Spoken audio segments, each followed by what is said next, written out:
Today I will speak in English. I am beginning to have an identity crisis between my Spanish or my Castilian. So, thank you very much, Paul, and for the nice words you have said. Not all true. Later on, I'm going to tell you to distinguish between imagination and fantasy. Imagination is what I have to do to keep Paul in Rome. Fantasy is what he just did right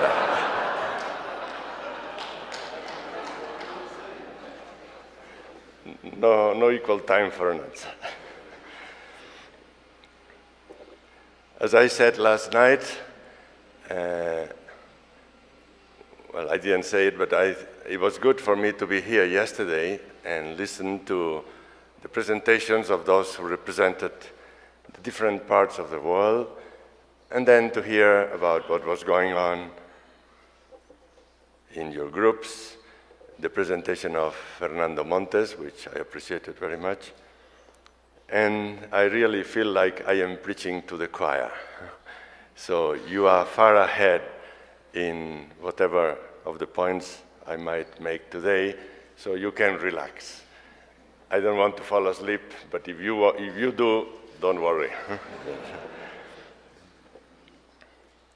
So I have to say that I'm very happy to be here with you this morning on this, I think, a remarkable occasion as colleagues of nearly all of the roughly 200 institutions of higher education operating under the banner of the Society of Jesus. You gather here to consider the importance of Jesuit education and its future.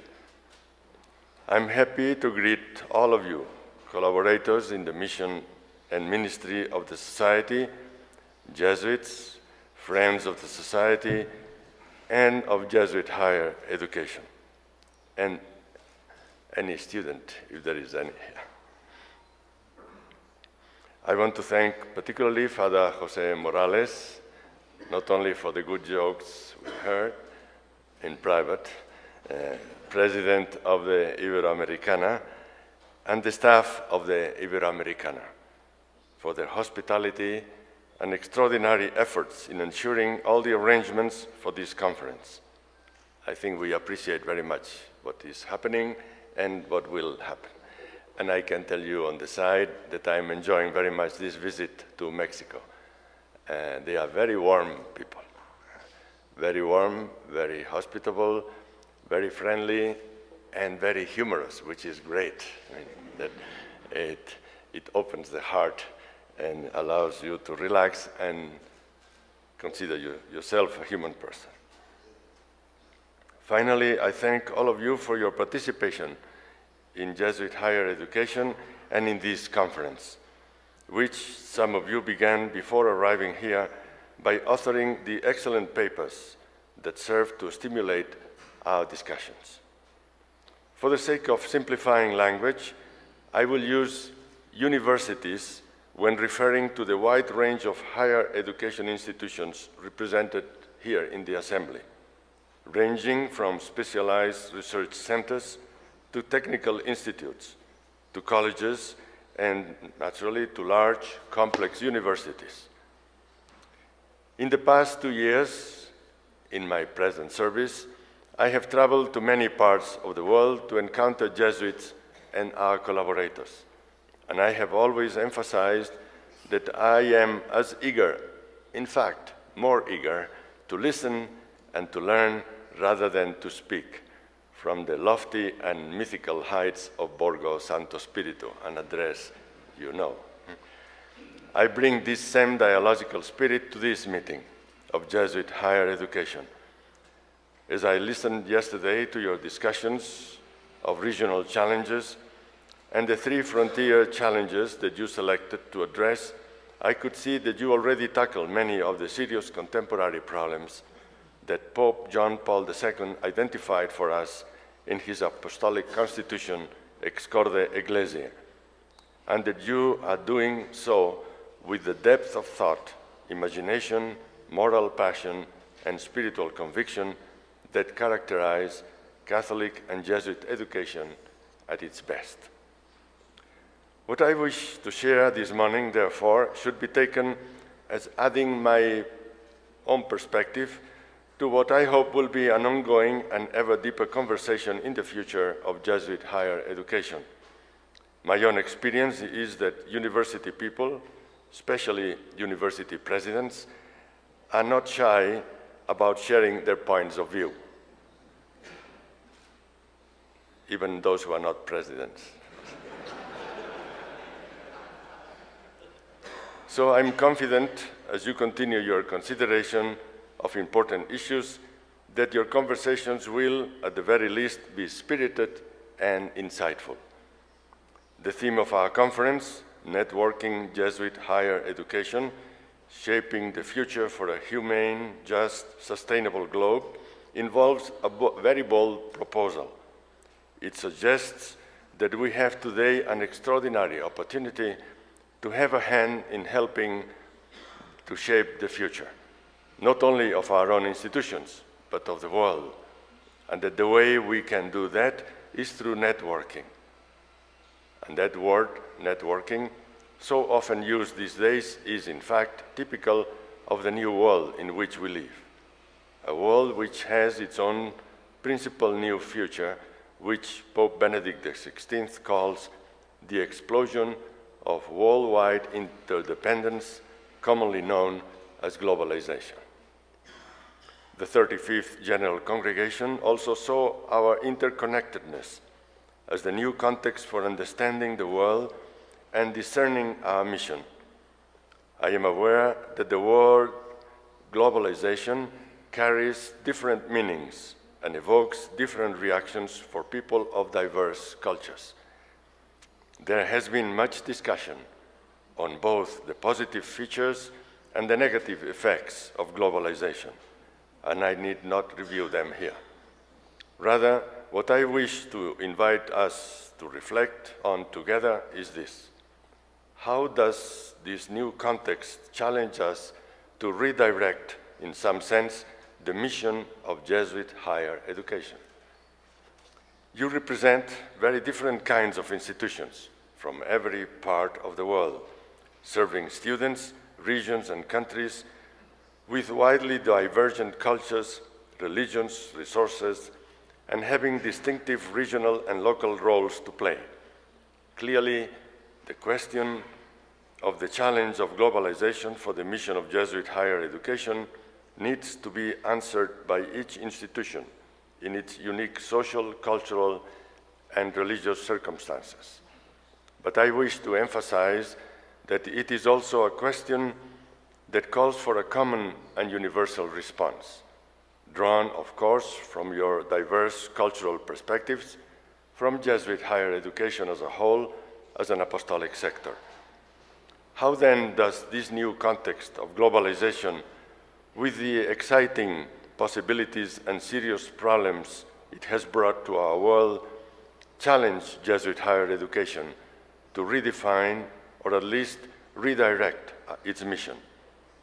I would like to invite you to consider three distinct but related challenges to our shared mission that this new explosion of interdependence poses for us.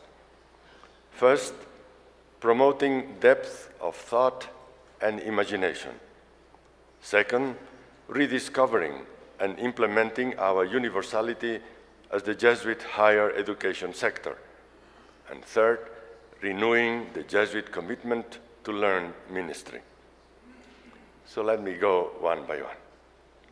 First, promoting depth of thought and imagination.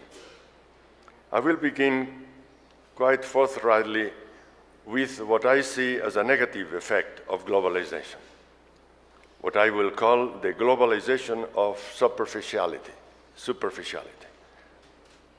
I am told that I am the first Jesuit general to use email and to surf the web. Not all the time, though. So I trust that what I will say will not be mistaken as lack of appreciation of the new information and communication technologies. and their many positive contributions and possibilities. I'm quite positive, and I use it regularly. Just before coming, I played with the computer of Pepe Morales.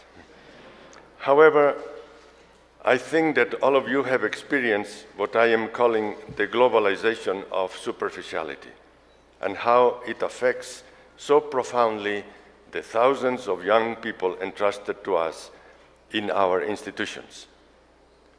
When one can access so much information so quickly and so painlessly, when one can express and publish to the world one's reactions so immediately and so unthinkingly in one's blogs or microblogs, when the latest opinion column from the New York Times or El País or the newest viral video can be spread so quickly to people half a world away, shaping their perceptions and feelings, then the laborious, painstaking work of serious critical thinking often gets short-circuited. I don't think I reveal any secret if I say that a couple of professors, Jesuit professors of Sofia University, have told me when I was provincial, so that was about 15 years ago, they told me, the internet is wonderful. You get so much information, so quick and so easily. No? And at the same time said, but at the same time, I have to confess that now I read less, I think less, and I spend less time discerning what to do. And if professors say this, what can we say of the students? One can cut and paste and pass without the need to think critically or write accurately or come to one's own careful conclusions.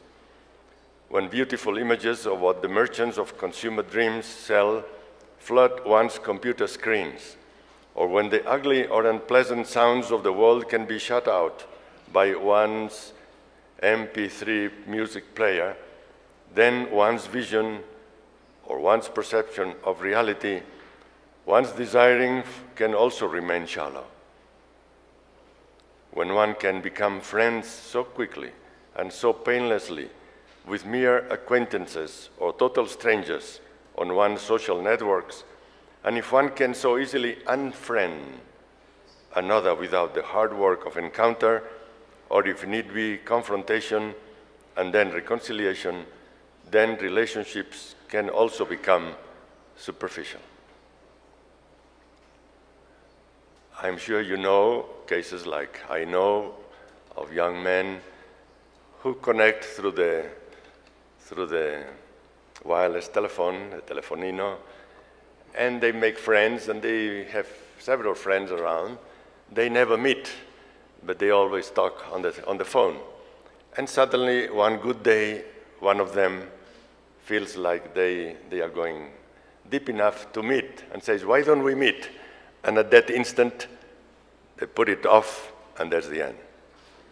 Meeting brings problems. And therefore, we keep the relationship at the superficial level. And I think this is a very serious flaw in our modern relationships. When one is overwhelmed with such a dizzying pluralism of choices and values and beliefs and visions of life, then one can so easily slip into the lazy superficiality of relativism or mere tolerance of others and their views, rather than engaging in the hard work of forming communities of dialogue in the search for truth and understanding. It is easier to do as one is told than to study, to pray, to risk, or to discern a choice. I think the challenges posed by the globalization of superficiality of thought, of vision, of dreams, of relationships, of convictions, to Jesuit higher education needs deeper analysis, reflection, and discernment than we have time to do this morning. All I wish to signal here is my concern that our new technologies together with the underlying values such as moral relativism and consumerism, are shaping the interior worlds of so many, especially the young people we are educating. And we heard yesterday the 6 persons that presented different backgrounds, how this is a reality that is already felt in many of our institutions, limiting the fullness of their flourishing as human persons and their responses to a world in need of healing intellectually, morally, and spiritually. We need to understand this complex new interior world created by globalization more deeply and intelligently, so that we can respond more adequately and decisively as educators to counter the deleterious effects of such superficiality. For a world of globalized superficiality of thought means the unchallenged reign of fundamentalism, fanaticism, ideology, and all those escapes from thinking that cause suffering for so many. Shallow, self-absorbed perception of reality make it almost impossible to feel compassion for the suffering of others, and a contentment with the satisfaction of immediate desires or the laziness to engage competing claims on one's deepest loyalty results in the inability to commit one's life to what is truly worthwhile. I'm really convinced that these kind of processes bring that sort of dehumanization that we are already beginning to experience in our world. If people lose the ability to engage with reality, there is a process of dehumanization that might be slow coming, silent, but I think very real. People are losing their mental home, their culture, their points of reference. I heard from a professor of philosophy in the United States who told me that he prefers any time among his students to have a convinced communist or a convinced atheist or a convinced Muslim rather than those who have nothing, who have no convictions, for whom everything is the same because they cannot learn philosophy. They have nothing to protect, nothing to engage into discussion, nothing to put them on a situation of learning. Everything is equally irrelevant. Thus, more than ever, the globalization of superficiality challenges Jesuit higher education to promote in creative new ways the depth of thought and imagination that are distinguishing marks of the Ignatian tradition. Yesterday, Father Fernando Montes gave us an excellent reflection on what is happening to Jesuit tradition and the Jesuit present encounter with a change of epoch for which we have no classics. No classics. I will make a reference later to that point because I consider very important. I have no doubt that all our universities are characterized by excellence. That remains. And the striving towards excellence in teaching and learning and research. This is very true of all Jesuit institutions in general. I want to put this in the context of the Ignatian tradition of depth, of thought, and in the use of the imagination. This means that we aim to bring our students beyond excellence of professional training to become well-educated whole persons of solidarity, as Father Kolbenbach noted. Perhaps what I mean can be best explained by reflecting a bit on the pedagogy, if one may call it like this, in the contemplations on the mysteries of the life of Jesus in the spiritual exercises, which pedagogy Ignatius later applied to Jesuit education. I saw in a study on education a reference to St. Ignatius, and the reference was put in the form of a quote. I challenged the author to give me the exact place where Ignatius said that, because I don't think he said that. No, and he couldn't find it, so we are still searching.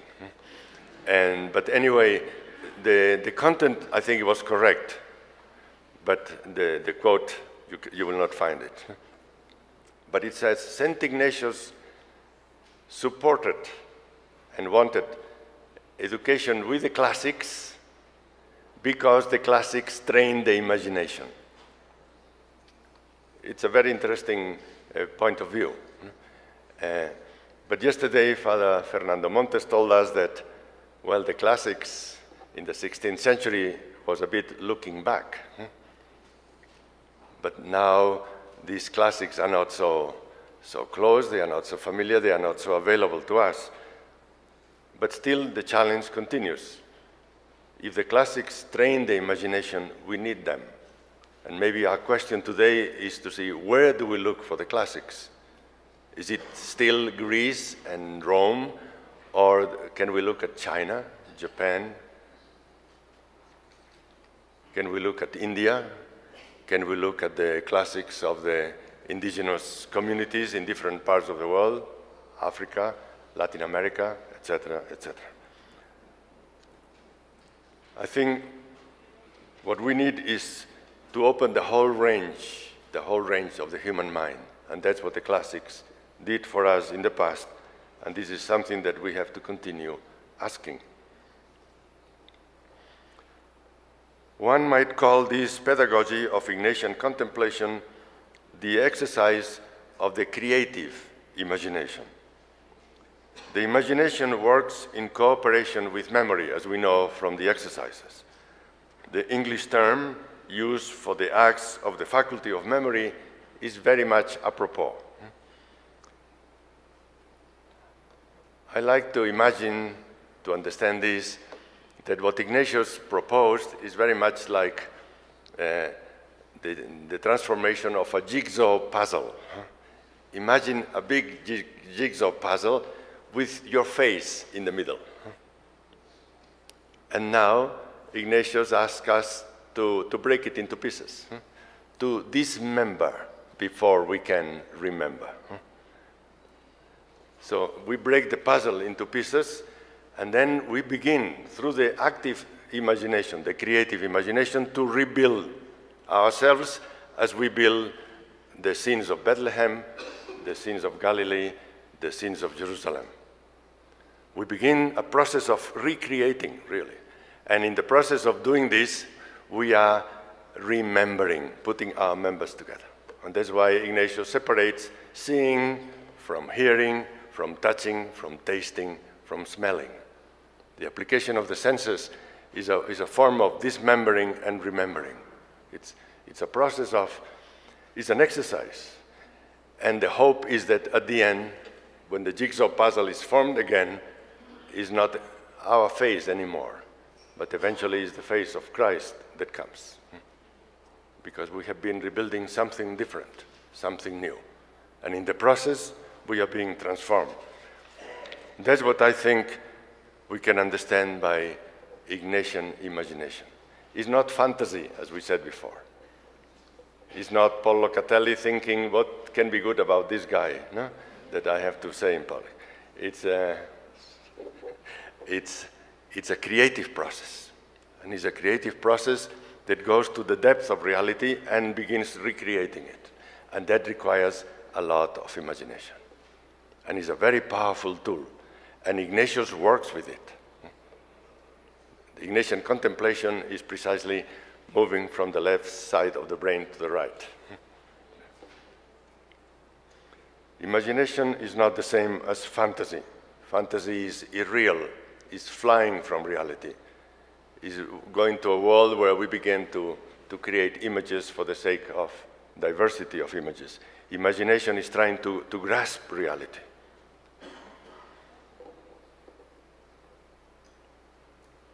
In other words, depth of thought and imagination in the Ignatian tradition involves a profound engagement with the real, a refusal to let go till one goes beneath the surface, careful analysis, for the sake of an integration, remembering, around what is deepest, which is God, Christ, the gospel.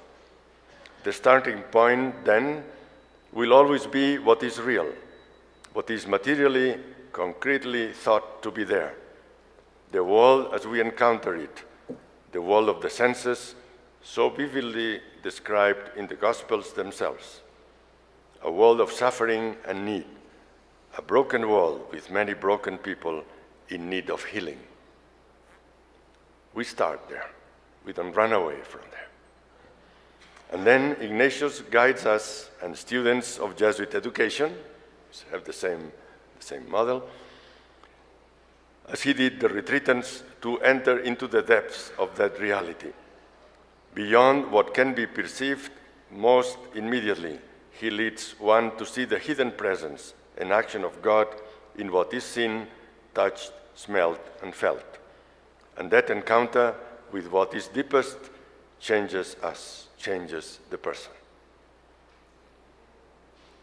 I found very interesting that the Ministry of Education of Japan did, a good number of years ago, a study of Japanese education, modern Japanese education, what has happened to education, and they came up with a very honest and they were transparent enough to communicate to the general public that Japanese education had made great advances in science, in technology, in mathematics, in memory work, and all that, but they have become weaker in imagination, creativity, and critical sense. These were the 3 points that were, and I think these are 3 points that are essential to Jesuit education. Imagination, creativity, and critical sense.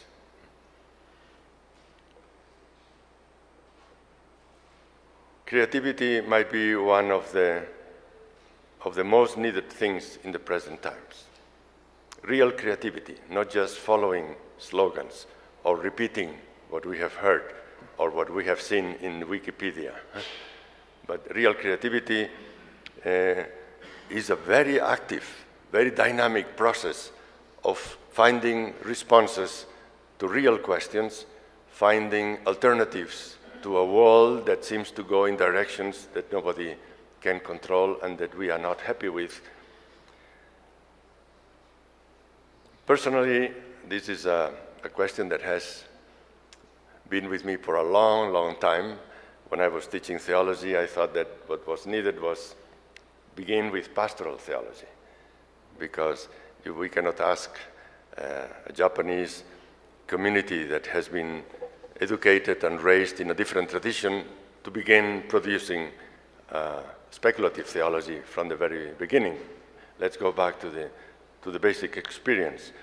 And in pastoral theology, I was particularly puzzled by creativity. What makes a pastor creative? And I worked on that. And then I realized that very often we accept dilemmas where there are no dilemmas. I think there are dilemmas. Now and then we have a dilemma. We don't know what to choose. Whatever we choose is going to be wrong. But those are very, very few. The rest are dilemmas because we don't want to think more, because we don't have creativity, because we don't see a way out and we give up. But most of the times there is a way out. But it requires an effort of the imagination. It requires to see other models, to see other patterns. And I was helped, as I was studying those issues, reading different books, by a concept that when I ran against it, I saw that it's a concept that is being developed by psychologists. The psychologist studies Freud and Eric Fromm and Eric whoever, all the Erics, and all the different schools and so forth. And then they have what they call floating awareness. So they are aware that there are different methods of helping people. No? It's like a floating awareness. And when they encounter the person and diagnose the person, then they choose from these models what is the process that is going to help most. I think this is exactly what a spiritual father would do. And I wish we had this when we celebrate the liturgy. Floating awareness, and see the community and grasp what this community needs now and today. But anyway, it's a very rich and very challenging kind of concept that I think is very important when it comes to education, to accompany our people. And we have problems in the society with formation because of this, because maybe our floating awareness is not so well developed. For about 20 years or so, we have been receiving vocations to the society from groups that we didn't have before. Tribal groups, Dalit in India, in other places, let's say marginal groups, marginal communities. And we have received them with joy because we have moved to the poor and then the poor have joined us. And this is a wonderful form of dialogue. But after a while, we felt a bit handicapped. Huh?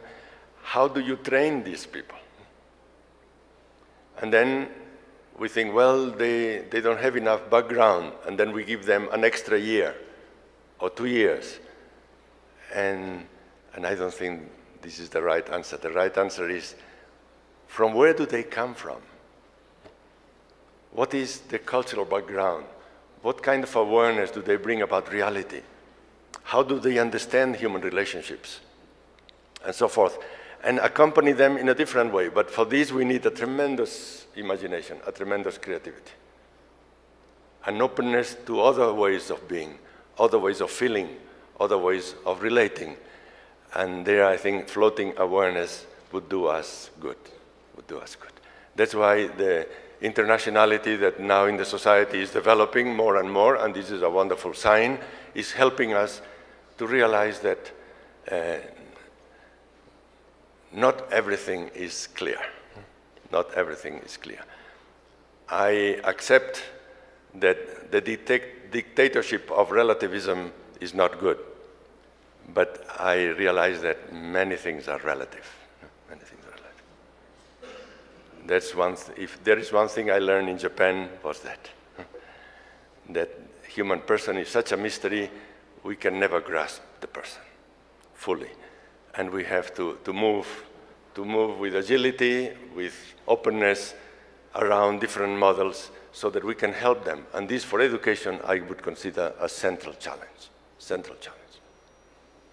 We are getting now a population in our universities and our institutions that is not only diverse in itself, it's totally diverse from the former generation. So it's a generational change, cultural change, mentality, questions, concerns are so different. And we cannot just offer one model of education. I'm sure that you know more than that because you are educators. I was. I'm now paying for my sins. So the starting point, therefore, will be always the real. And in that real, we want and we are looking for change and transformation, because this is what Ignatius wanted from the retreatant and what he wanted through education, through ministry, that people could be transformed. And it's interesting to see that the whole, what we call Oriental spirituality, the Middle East, not the extreme Orient, but the Middle East spirituality is all transformation, is divinization, and something that is not reduced to the religious, but to the whole community. That's why they say sometimes, without understanding fully the Latin Church, that they don't have religious and they don't need them because the spirituality of the gospel is for everyone. And they are right in that. The thing is, we could sit down and talk a little more about other aspects. So likewise, I go back to my text.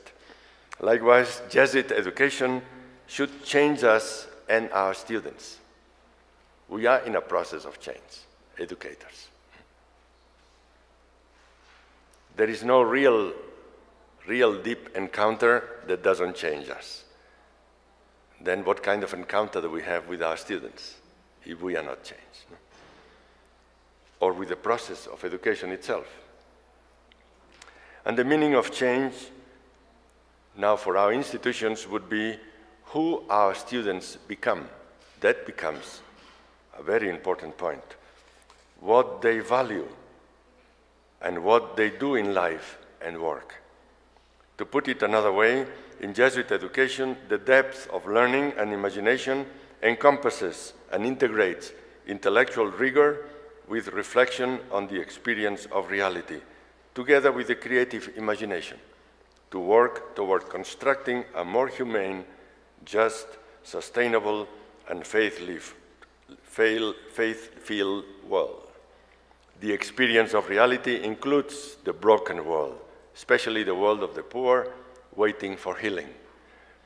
With this depth, we are also able to recognize God as already at work in our world.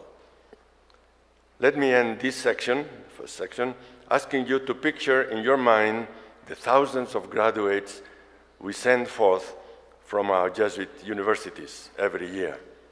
How many of these who leave our institutions do so with both professional competence and the experience of having, in some way, during their time with us, the depth of engagement with reality, an engagement that transforms them at their deepest core?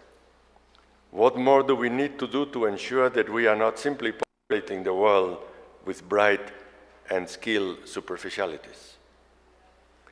I was very pleased yesterday to meet Chris Lohner, is the right pronunciation, the author of Heroic Leadership, who is with us here.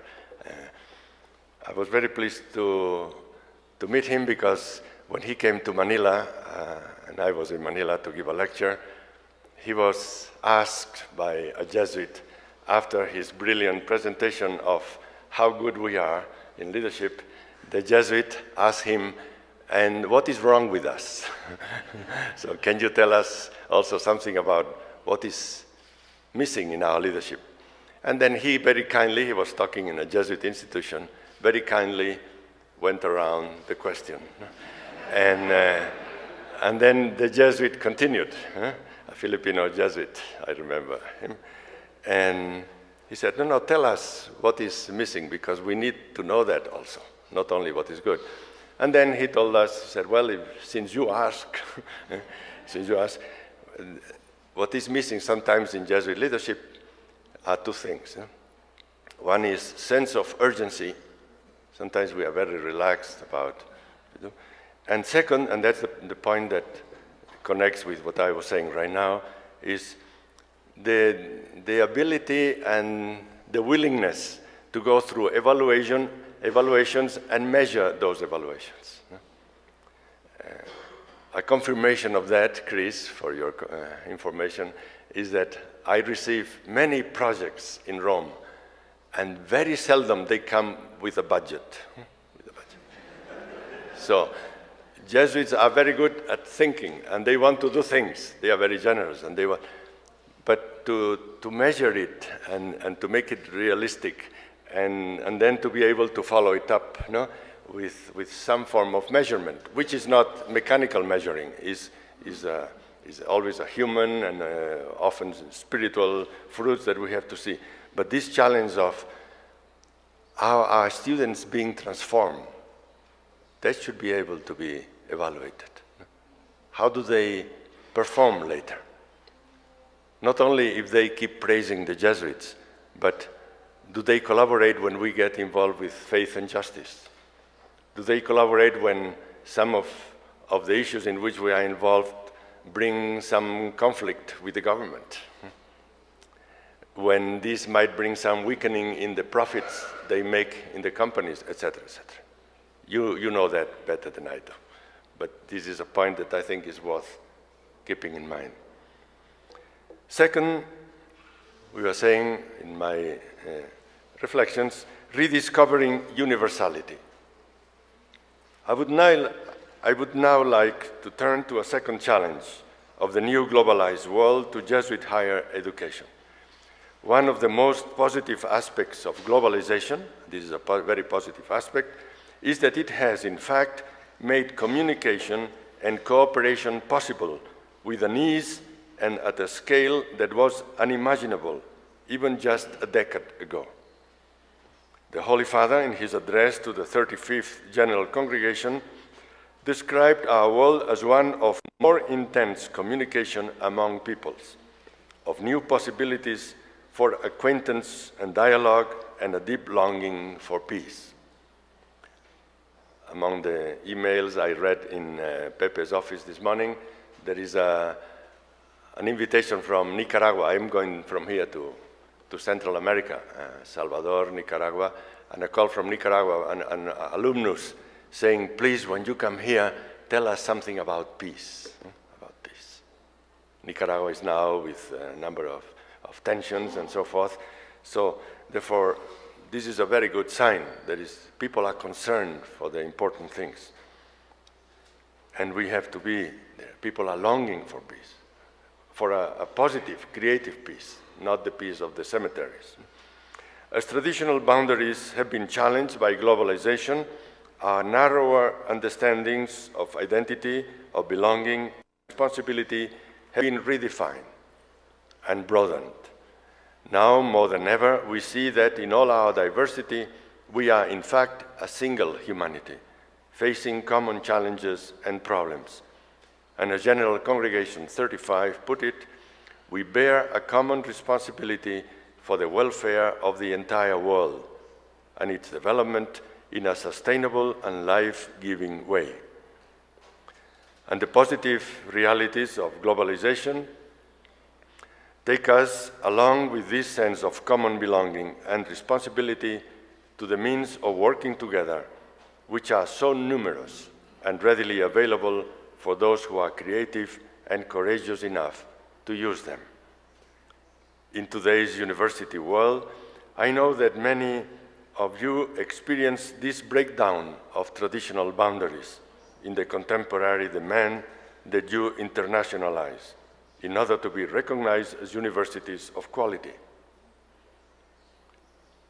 Today, being international is one of the points that is going to be considered in every university and be evaluated under that perspective.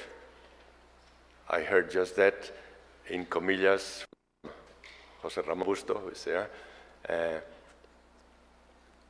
Being international, being connected, having branches, or being linked to international dimensions now becomes one of the signs of a good university.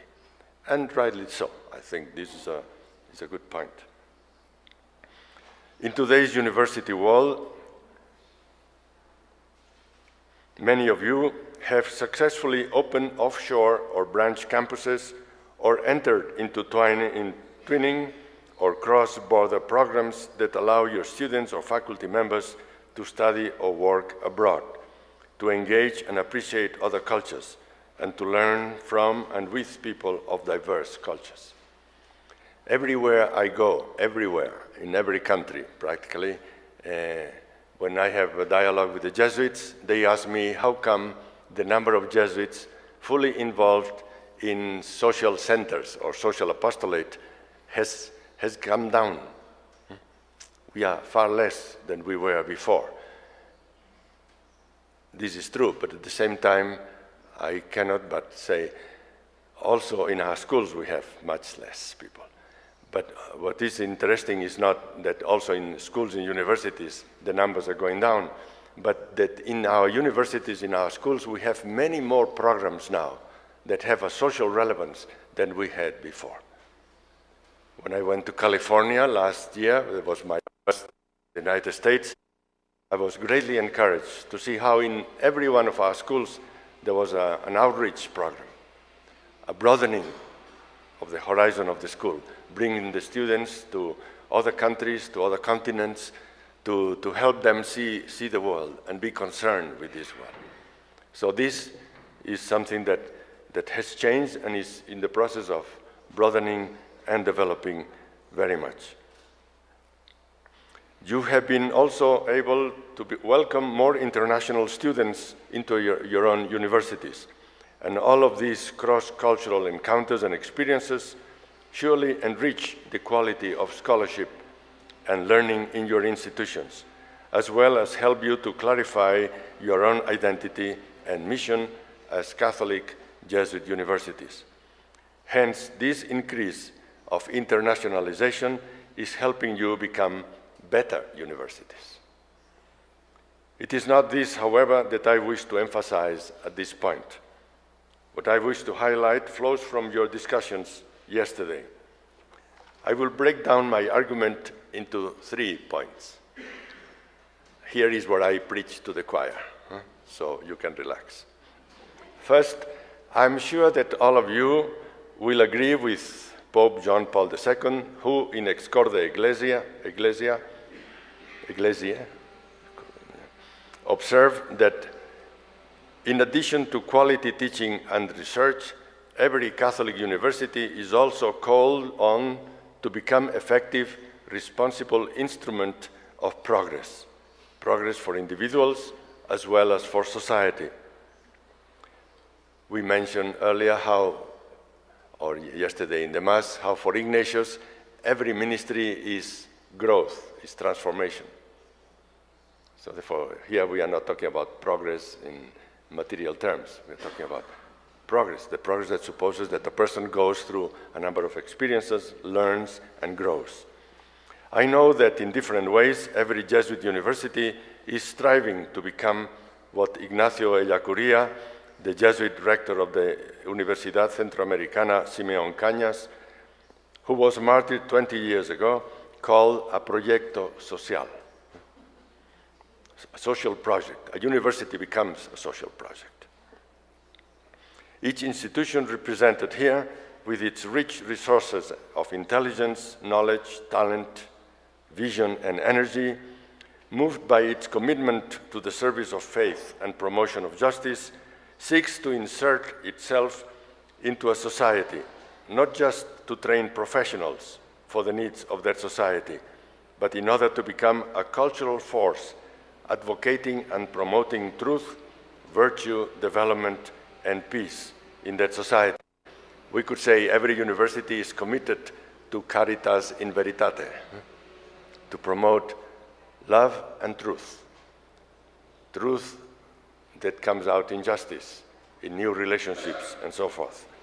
If I were to list all that you do for your regions or countries, all the programs and initiatives in public education, health, housing, human rights, peace and reconciliation, environmental protection, microfinance, disaster response, government, interreligious dialogue, and the like, we would be here all day. Second, however, thus far, largely what we see in each university, each institution working as a social project, a proyecto social, by itself, or at best with a national or regional network. And this, I believe, does not take sufficient account or advantage of what our new globalized world offers us as a possibility for greater service. People speak of the Jesuit university or higher education system. They recognize the family resemblances between Comillas in Madrid and Sanata Dharma in Yogyakarta, Indonesia, between Javeriana of Bogota and Loyola College in Chennai, between St. Peter's in Newark and St. Joseph in Beirut. There is a family resemblance. But as a matter of fact, there is only a commonality by Ignatian inspiration, rather than a coherent Jesuit university network. Each of our institutions operates relatively autonomously of each other, and as a result, the impact of each as a proyecto social is limited. The 35th General Congregation observed that in this global context, it is important to highlight the extraordinary potential we possess as international and multicultural body. It seems to me that till now, we have not fully made use of this extraordinary potential for universal service and as institutions of higher education. I think this is precisely the focus of many of your presentations and your concerns here. This brings me to my third and main point. Can we not go beyond the loose family relationships we now have as institutions and reimagine and reorganize ourselves so that in this globalized world, we can more effectively realize the universality which has always been part of Ignatius' vision of the society. Isn't this the moment to move like this? Surely the words used by the 35th General Congregation to describe the Society of Jesus as a whole apply as well to Jesuit universities around the world. And I quote,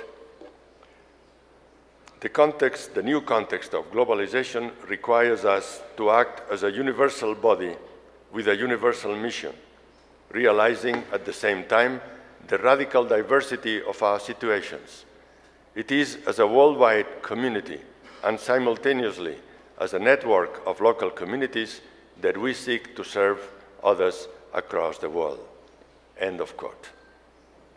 To be concrete, while regional organizations of cooperation in mission exist among Jesuit universities, I believe the challenge is to expand them and build more universal, more effective international networks of Jesuit higher education. If each university, working by itself as a proyecto social, is able to accomplish so much good in society, how much more can we increase the scope of our service to the world if all the Jesuit institutions of higher education become, as it were, a single global proyecto social? So it's expanding already the awareness that you and we all have. Before coming here, some provincials, before coming here, we had the meeting of provincials of Africa in Rome, and I was there with them every day. And then some other provincials from Latin America were passing through Rome, so I had conversation with some of them. And a couple of them mentioned, well, since you are going to Mexico for this meeting, can you tell the rectors and the deans and the universities to share all the resources that they have? That would be a tremendous help for us who have only beginning institutions. For instance, if we could access the libraries, if we could access the resources that they are being offered in universities that have long-standing tradition and they have a know-how and they have resources that we cannot afford, that would be a great, great help. So I'm telling you. So, we are feeling the same now. As you know, we have announced in the society at least that we move from having a historical institute in Rome to having branches or small historical institutes around the world, and I hope that they can network, because I think this is the time that every culture, every group can have their own voice about their own history and not have Europeans interpreting the history of everybody else. No? And the response is very good, but we lack resources. And the main point is going to be, we are going to work in our own archives in Rome to copy, digitalize, do whatever we can so that this can be shared with other centers. And I think this would be a tremendous service of the universities. The universities that have a tradition, they have tremendous resources of files, of history, of materials, libraries, etc., that could be open to universities that cannot build a library in 10 years. This is something that needs 50, 100 years to be built. Your presence at this conference indicates your openness to a more universal dimension to your life and service as universities.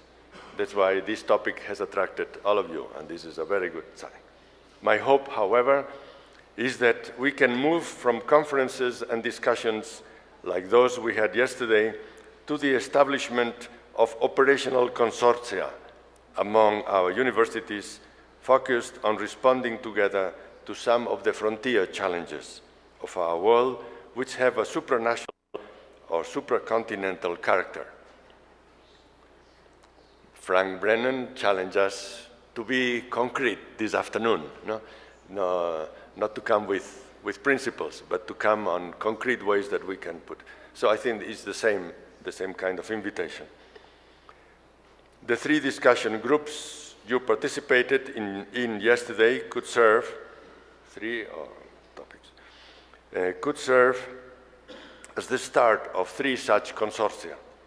First, a consortium to confront creatively, here we are pointing to some challenges, to confront creatively the challenge of the emergence of aggressive new atheisms.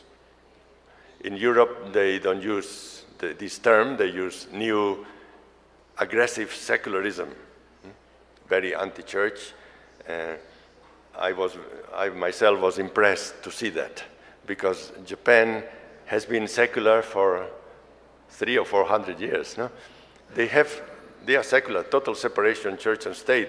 Secularization is not news in Japan, but they have a peaceful secularism, peaceful and respectful of the other, of positions, of religions. They might tell you, I have no religion, but I respect, and Christianity is very much respected. In Europe, I have found a very aggressive secularism, not peaceful.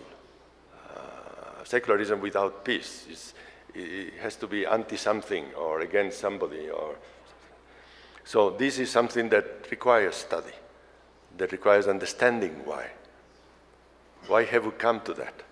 And we see that particularly in the countries that have been most Catholic, Spain, Italy, Ireland, etc. There is where the crisis is bigger, because it goes against a historical presence of a church that was very powerful and very influential.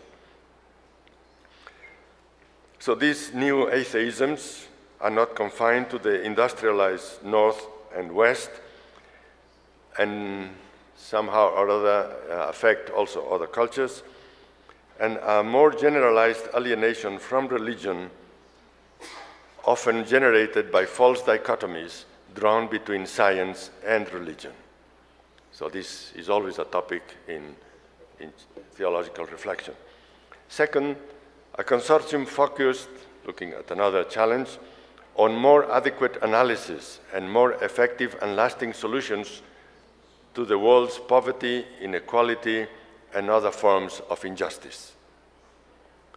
We are conscious that the challenges, and this is a question that keeps coming to me every time I meet a group, what are the challenges of the society? And the only answer is the same challenges of the world. There are no other challenges. The challenges looking for meaning, is it worth being human? Is it worth living? And the challenge of poverty, the challenge of death, the challenge of suffering, the challenge of violence and war, etc., etc. These are our challenges. So what can we do? What can we do? And third, a consortium focused on our shared concerns about global environmental degradation, which affects more directly and painfully the lives of the poor, with a view to enabling a more sustainable future for our world. This third consortium could further network the already existing ecology network currently under the direction of the Secretariat for Social Justice and Ecology of the Curia Generalizia. We have been very blessed with a very imaginative and active secretary who is here.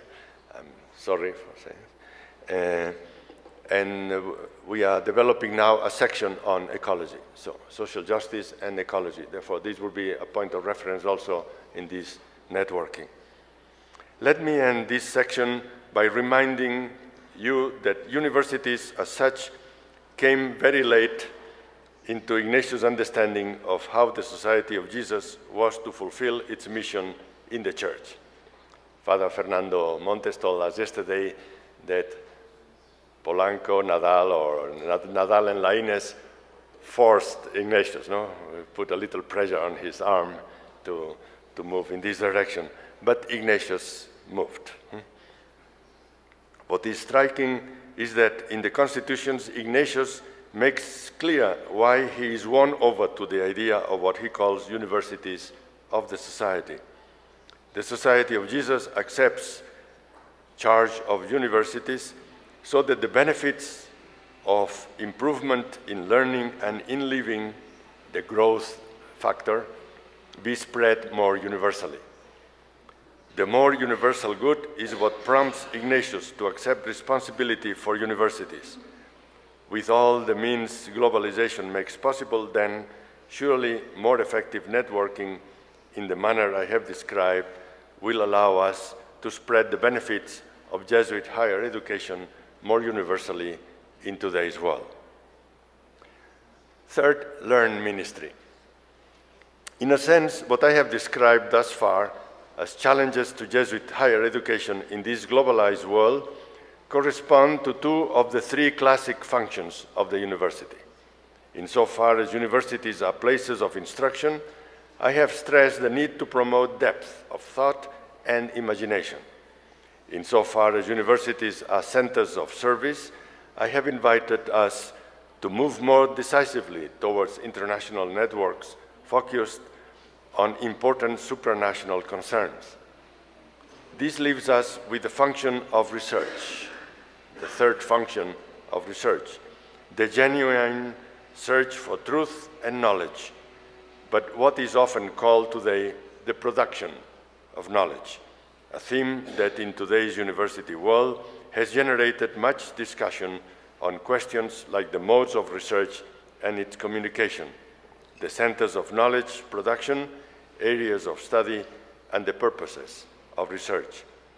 I'm sure that you will agree that if we are true to our Ignatian heritage, research in our universities must always ultimately be conceived of in terms of what the 34th General Congregation calls learned ministry, or the intellectual apostolate.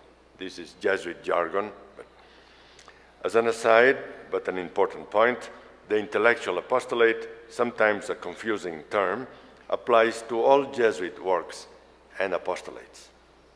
It's not a reduced sector.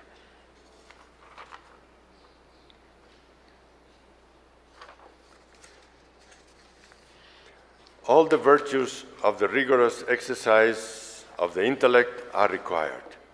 Learning and intelligence, imagination and ingenuity, solid studies and rigorous analysis.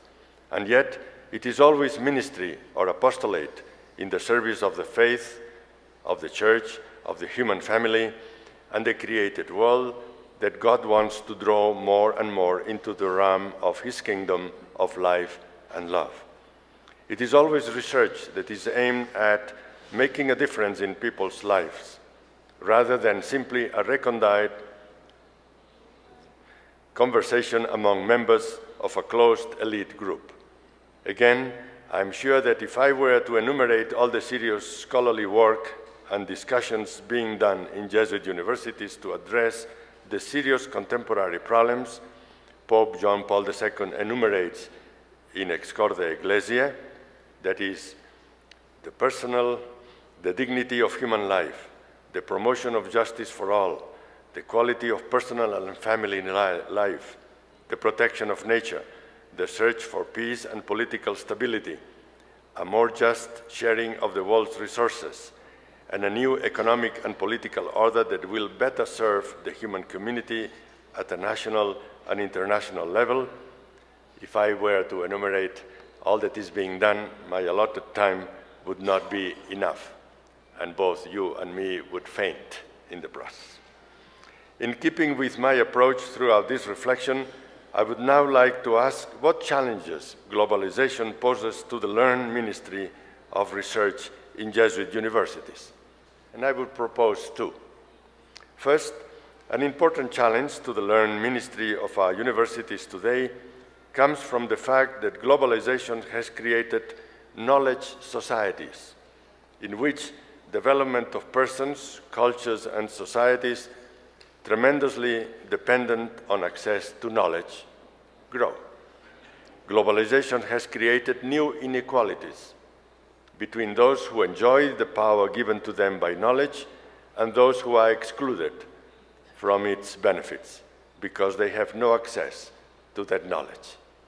And we have seen how the poor of the world has changed from the poor of the streets to the proletariat and now we can speak about the excluded. The excluded is a different category, but again, it takes the inheritance of the poor of the world who are always with us. Thus, we need to ask who benefit from the knowledge produced in our institutions and who do not. Who need the knowledge we can share, and how can we share it more effectively with those for whom that knowledge can truly make a difference, especially the poor and excluded. We need also to ask some specific questions of faculty and students. How have they become voices for the voiceless, sources of human rights for those denied such rights, resources for protection of the environment, persons of solidarity for the poor, and the list could go on. In this connection, the work in progress of the Jesuit Commons that you have heard or you will hear about, which you will discuss tomorrow, is extremely important. Jesuit Commons. And it will require a more serious support and commitment from our universities if it is to succeed in its ambitious dream of promoting greater equality in access to knowledge for the sake of the development of persons and communities. And second, our globalized world has seen the spread of two rival isms. On the one hand, a dominant world culture marked by an aggressive secularism, as we were mentioning before, that claims that faith has nothing to say to the world and its great problems, and which often claims that religion, in fact, is one of the world's great problems. On the other hand, the resurgence of various fundamentalisms, often fearful or angry reactions to postmodern world culture, which escape complexity by taking refuge in a certain faith divorced from or unregulated by human reason. And as Pope Benedict points out, both secularism and fundamentalism exclude the possibility of a fruitful dialogue and effective cooperation between reason and religious faith. The Jesuit tradition of learned ministry, by way of contrast, has always combined a healthy appreciation of human reason, thought, and culture on the one hand, and a profound commitment to faith, the gospel, the church, and on the other. And this commitment included the integration of faith and justice in dialogue among religions and cultures. The training of the early Jesuits, for example, included the study of pagan authors of antiquity, the creative arts, science and mathematics, as well as a rigorous theological course of study. One only need consider the life and achievements of someone like Matteo Ricci, whose 400th death anniversary we celebrate this year, to see how this training that harmoniously integrated faith and reason, gospel and culture, bore such creative fruit. I know that a good number of people say, well, please don't compare me to Matteo Ricci. He was a genius. We always bring the genius, you know? And I take the point. I think it's a correct reaction. But at the same time, I would say the formation he received gave him the tools to be able to develop from there on his own genius. And the question is, the formation we give today, does it give so many tools? Are we that integrated? Are we that open in our training? This is a question that I think we have to consider. The Jesuit tradition, as secularism and fundamentalism spread globally, I believe that our universities are called to find new ways of creatively renewing this commitment to a dialogue between faith and culture that has always been a distinguishing mark of Jesuit learned ministry. This has been the mission entrusted to us by the papacy in the name of the Church. In 1983, at the 33rd General Congregation, Pope John Paul II asked that the Society for a deepening of research in the sacred sciences and in general even of secular culture, especially in the literary and scientific fields, already 1983. More recently, this was the call of Pope Benedict XVI to the Society of Jesus, its collaborators and its institutions during the 35th General Congregation. The Holy Father affirmed the special mission of the Society of Jesus in the Church to be at the frontiers, those geographical and spiritual places where others do not reach or find it very difficult to reach, and identified particularly as frontiers those places where faith and human knowledge, faith and modern science, faith and the fight for justice meet. As Pope Benedict observed, this is not a simple undertaking, but one that calls for courage and intelligence and a deep sense of being rooted in the very heart of the Church. I'm convinced that the Church asks this intellectual commitment of the Society because the world today needs such a service. The unreasoning stance of fundamentalism distorts faith and promotes violence in the world, as many of you know from experience. The dismissive voice of secularism blocks the Church from offering to the world the wisdom and resources that the rich theological, historical, cultural heritage of Catholicism can offer to the world. Can Jesuit universities today, with energy and creativity, continue the legacy of Jesuit learned ministry and forge intellectual bridges between gospel and culture, faith and reason, for the sake of the world and her great questions and problems? Let me conclude. According to good Jesuit tradition, the time has come for a repetitio, for a sum up.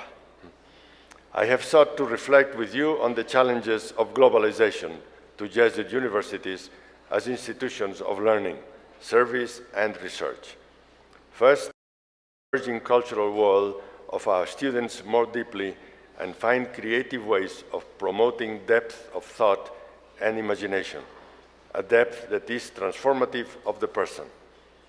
Second, in order to maximize the potentials of new possibilities of communication and cooperation, I urge the Jesuit universities to work towards operational international networks that will address important issues touching faith, justice, and ecology that challenge us across countries and continents. Finally, to counter the inequality of knowledge distribution, I encourage a search for creative ways of sharing the fruits of research with the excluded and in response to the global spread of secularism and fundamentalism. I invited Jesuit universities to a renewed commitment to the Jesuit tradition of learned ministry, which mediates between faith and culture. From one point of view, I think you can take everything I have said and show that the directions I shared are already being attempted or even successfully accomplished in your universities. That's where my feeling of preaching to the choir. Then one can take what I have said as a kind of invitation to the Magis. So if you are already doing it, it's just an invitation to continue with our Magis, calling for some fine-tuning, as it were, of existing initiatives, asking that we do better or more of what we are already doing or trying to do. I think that is a valid way of accepting these challenges.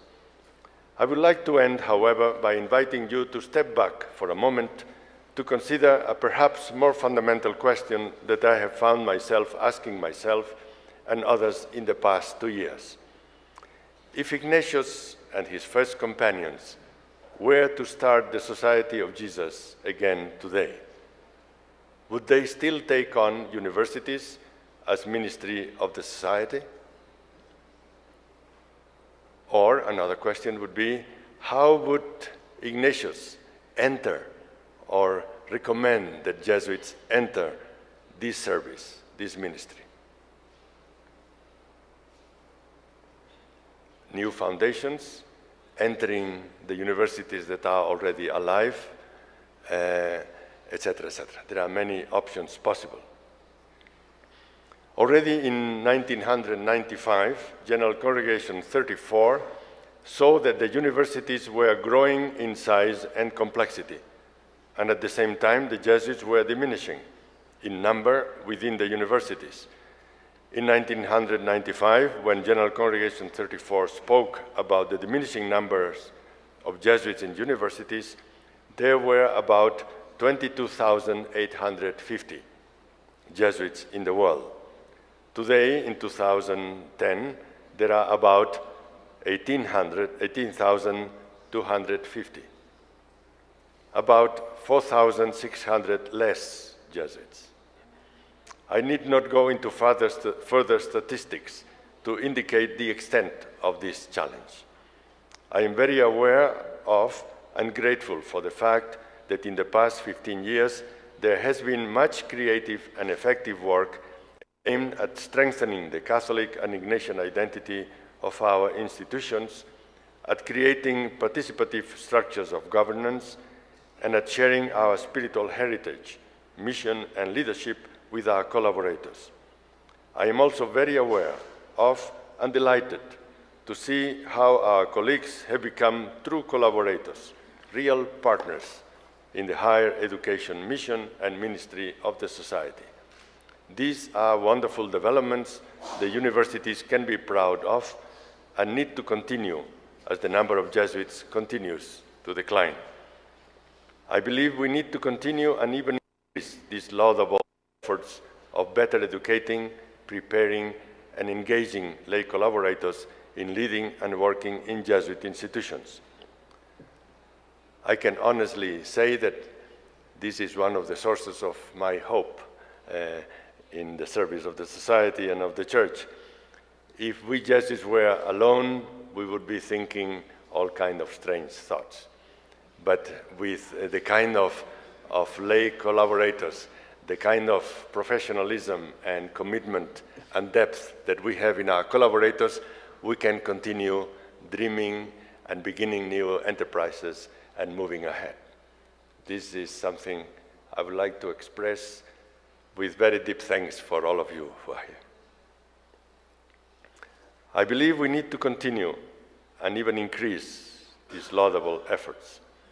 I think one of the most, perhaps the most fundamental ways of dealing with this issue, is to place ourselves in the spiritual space of Ignatius and the first companions, and with their energy, creativity, and freedom, ask their basic question afresh.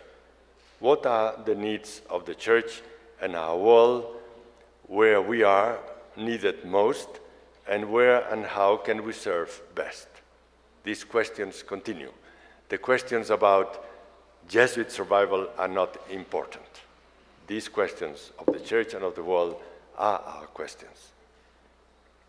I would invite you for a few moments to think of yourselves not as presidents of CEOs of large institutions, or administrators or academics, but as co-founders of a new religious group, discerning God's call to you as an apostolic body in the Church. In this globalized world, with all its lights and shadows, how would running these universities still be the best way we can respond to the mission of the Church and the needs of the world? Or perhaps the question could be, what kind of universities, with what emphasis, with what directions would we run if we were refounding the Society of Jesus in today's world? I'm inviting in all my visits to all the Jesuits to recreate the Society of Jesus, because I think every generation has to recreate the faith, they have to recreate the journey, they have to recreate their institutions. So this is not only a good desire. I think that if we lose the ability to recreate, we have lost the spirit. In the Gospels, we often find unfinished endings. The original ending of the Gospel of Mark, with the women not saying a word about the message of the angel at the tomb, the ending of the parable of the prodigal son, which ends with an unanswered question from the father to the older brother. These ambiguous endings may be unsettling and precisely meant to provoke deeper, more fundamental questioning and responses. I therefore have good precedents to conclude my talk in this open-ended way. I hope I leave you reflecting on to what extent the challenges I have offered this morning are about improving our institutions and the mission and ministry to help shape a more humane, just, faith-filled, sustainable world, or our calls to, in some sense, refound what Ignatius called the universities of the society. Thank you very much.